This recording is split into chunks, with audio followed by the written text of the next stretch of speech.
नमस्ते, म शारदा टिपी। यादको कारागारभित्र मेरो आमा सङ्घर्ष अध्यायको दोस्रो पद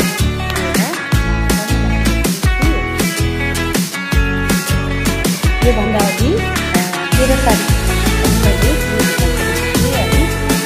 त्यसलाई खण्ड 6को पहिलो पद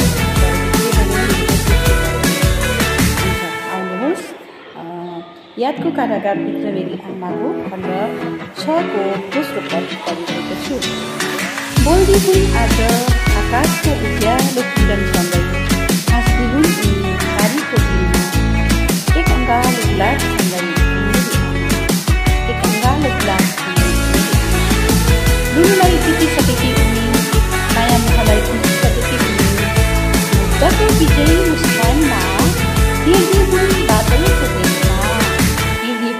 बादलको देशमा।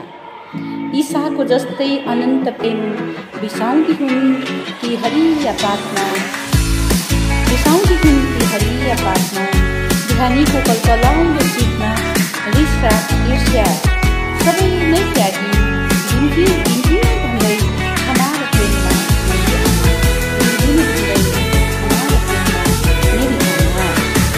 हृदयको अनुहारमा लागेको उनको कोमल हातले, उनको त्यो मायालु यादले संसार भन्ने यस्तै हो मजल। पितो पलाएर मनको जङ्गल ढाक्न नदिनु, पितो पलाएर मनको जङ्गल ढाक्न नदिनु, पितो पलाएर मनको जङ्गल ढाक्न नदिनु। त्यहाँ छ एउटा कोमल फुल फुलेको, त्यहाँ झाड जङ्गलले ढाक्न नदिनु। हो त जीवनको मायाको प्रसाद बारी, ससाना नानीहरूदेखि ठुला बडासम्मलाई उनी देखिन्न कहिले निराश साथ। केवल हरियो पहाड झैँ सदैव उत्साह बारी, सदैव उत्साह बारी। देशको उमङ्गको ती भक्ति पाखाभरि सिमले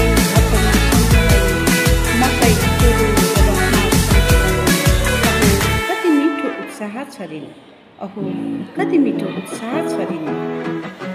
तोलङमा घिउ पार्दै रहिरहनु कतिको स्नानै मिठो सिरभरि मखमा रसिलो मिठो मही गाड्दै मेरी आमा।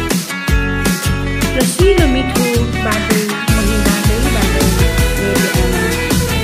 थाकेर आउँदा स्कुलबाट नाङ्गोभरि बाँच्दै गरेको आहा पिडालु घर तरी सिङ्गल तरी, त्यो खरको झोपडी एग्राले बारेको, रातो माटोले सिनिक्क लिपेको, त्यो सानो बल्दै गरेको चुलामाथि कालो भाँडामा उम्लिँदै गरेको गाईको दुध, पुरौनीले भरेको कालो भाँडामा थालमा पस्केर दिन्थिन् मेरी आमा, थालमा पस्केर दिन्थिन् मेरी आमा।